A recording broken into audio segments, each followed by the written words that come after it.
Hey everybody, what I have here today is the Jeep Gladiator Rubicon Kids Ride-On toy. It is made by Hyper Toys, and what I want to show to you guys today is connecting a Bluetooth remote to it because it did not come with one, and also installing this voltage and amp meter. Stay tuned for that. So I went on Amazon and started searching for Bluetooth remotes for kids ride-on toys. And the best one that I could find, make sure you find one obviously that fits the voltage system of your vehicle, 6 volt or 12 volt. This one is a 12 volt battery. And so I have here this one I guess is made by Wheelie. I'll leave all of the links down in the description of the video. But basically you just need to buy this control box that comes with this remote control. Usually they kind of are a little universal. But some things you'll use and some things you won't. Basically, what I want to do is be able to control this vehicle with a remote, but it comes with all of these other accessories, not really accessories, but parts that you could use to make your own vehicle, your own kids ride on.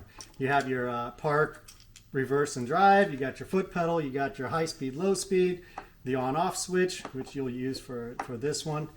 And I guess, yeah, you get some accessory wires here for different things like sounds and stuff like that. Stuff that I want to make sure that the kid cannot use while I'm driving it. So all of this stays tucked here versus changing it out with the original stuff. So basically what you need to do is disconnect your old battery, which I tucked all of the wires neatly away here, the original stuff. This was the original battery connector that went into the original unit, and the fuse and all that stays there, but all this I'm not using because you don't want to, because the way the new one is, or the Bluetooth one, it's wired slightly different on the power connector, so you want to use everything that came with the unit. So I'll tuck all that back away again, and basically this is the power connector. It's hard to get it out, but it comes with the whole kit, right? So basically you'll disconnect the old one from the positive terminal, and you'll plug it in to this fuse here, which already comes assembled, and the fuse goes into the connector, and then it also has its own charging port here. So you're not going to use this anymore, you'll use the one that came with the Bluetooth box. And so you just plug that in because it's a universal connector and it'll fit exactly in the same spot as before. So use the same connector wiring harness that came with the Bluetooth box. Next, this vehicle is ran off of one motor connector, and the motors are wired in series. So the unit comes with 2 spots, one for each wheel in the back. However, you only need to use one of them because that's what this vehicle is set up to use. Because the old one, or the original one, just has one. I think it's back here. Yep. So they only used one motor connector area. So you just take that, unplug that out of the original and plug it into the Bluetooth remote. The other ones you need to connect into there are these accessories here, so that you can turn it on and off. And you could theoretically use these still, but I keep it in here because we don't need to. And what's this one? Oh, obviously also this one did not come with a steering motor. You have to buy that separately. But once you do that, this connector here is for the steering.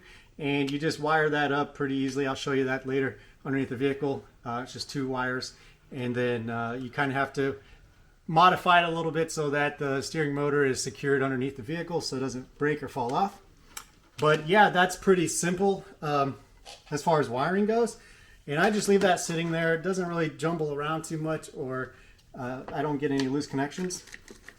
The on-off switch that came with the wiring harness, so you're not going to use the original one that came with the vehicle, is right. So the switch is right here. Turn it on, you see the red light on. And then pairing the remote, once you pair it, which is quite simple, it'll actually move. So I tuck that power switch down here in this little corner, which seems to be a good spot to kind of keep it in one spot, one place, and keep it from moving around. So that's quite simple on the Bluetooth remote. It'll also steer. So I'm glad I was able to figure that out because I wanted to get one of these early while the child is not able to, is too young to actually know how to drive it. And then once the child is old enough that can drive it themselves, then it's pretty simple to just remove all this wiring, the whole wire harness, unplug it from the control box, and then plug in all the original stuff again and just use it like that. Okay. Next, I really wanted to know what was the voltage of the vehicle at and how much amperage it's drawing, how much current. And so I bought one of these on Amazon, and I'll put that in the link, put a link to that also in the description. It's a quite simple voltage and amp meter that you can wire up. It comes with the shunt resistor, and the shunt resistor was the most difficult thing to wire up for me. It took some time to figure out how this whole thing works. Basically, you get a wiring diagram like this, small little schematic. And so the way you read this is here's the power supply, which is your battery. You got your positive terminal, negative terminal. And everything wired up pretty easily, except for trying to figure out how to get the current reading. The voltage was super easy. You just take your positive and wire it to the middle, which is under here. I'm not going to take it off, but I just put some double-sided sticky tape to hold that on. Same for this. And so the power goes into the middle. The negative goes into the shunt resistor. Here you can see I actually soldered the wires onto the battery terminal so that they don't come off easily. So the negative is to here, and then you got the small little cable or shorter cable that goes from the shunt resistor into the volt and amp meter, which is right here. Okay.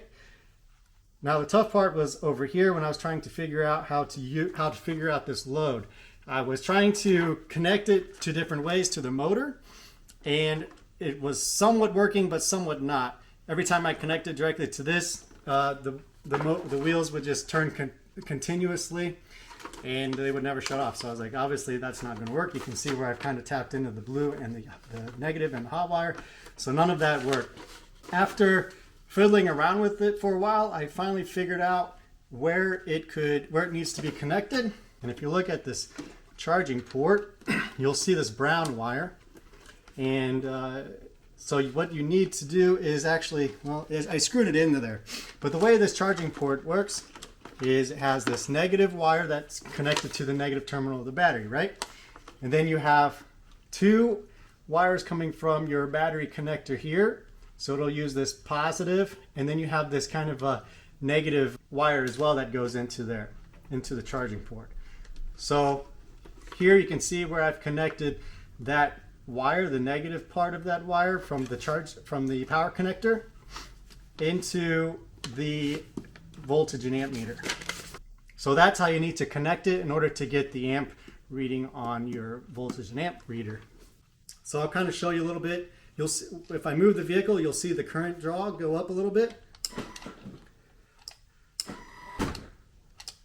So it's very small, obviously, because the more weight that's in this vehicle, then the higher the current rate goes up. So I think I have another video where I could splice that into here to show you that. I just installed this voltage and current meter for the battery so that now I'll know when the battery is getting low or when it's fully charged.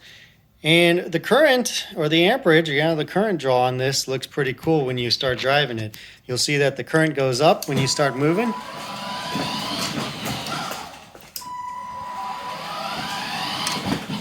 I think that's pretty cool. So yeah, the current goes up pretty high if you've got a load in there, like a child or something like that. But yeah, this will help you out a lot.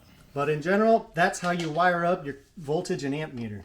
Basically wired up according to the drawing right here, and forget about this load here as far as the motor, and use it and connect it to the negative portion of your charging port.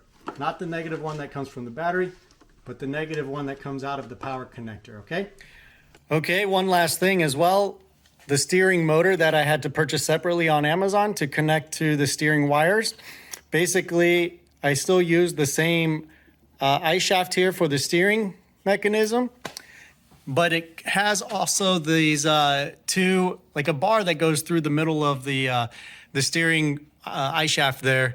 And those rods actually fit into this plastic part of the motor because there's some grooves in there. So when you turn the motor, or when you turn the wheels, it actually turns the motors. The vehicle did come with some other things that were screwed into here so that this eye shaft would be going right through there so that it wouldn't move.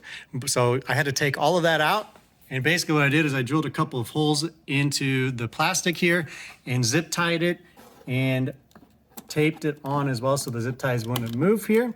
And so far it's done a good job, because if you don't do a good job there, this motor will actually move around and it could even break off, and then you don't have your steering anymore. The wiring is quite simple.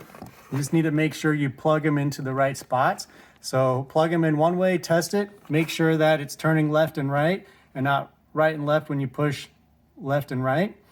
And if they're backwards, then you just switch the wires and then it'll work as it should. So I hope this video helps you guys figure that out. If you have the same issues or wondering how you could do all this, hopefully this video helps, because I also struggle to find the good information about how to connect all of this stuff on the internet. Me being an electrical engineer, I could figure most of this out anyway. I just wanted to figure out how all the wiring works together, and then after that you could figure it out yourself pretty much.